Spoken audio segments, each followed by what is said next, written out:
ঋণ ভালো নাকি ইকুইটি ফাইন্যান্সিং ভালো? ঋণ মানে ব্যাংক বা কোনো প্রতিষ্ঠানের টাকা, ইকুইটি ফাইন্যান্স মানে যারা ব্যবসা করছে তাদের টাকা।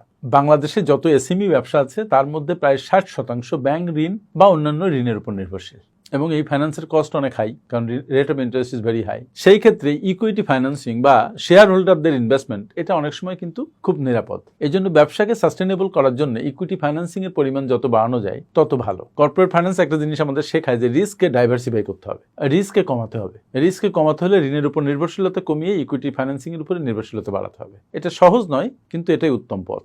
সো আপনার ব্যবসায় যত টাকা লাগে চেষ্টা করুন নিজের পার্টিসিপেশন বাড়াতে এবং ঋণের পরিমাণ কম নিতে, কারণ অনেকক্ষণ আমরা ঋণ বেশি নিয়ে ঋণকে সার্ভিসিং করতে পারি না, লোনগুলো ক্লাসিফাইড হয়ে যায়, ব্যবসা পরে মুখ থুবড়ে পড়ে।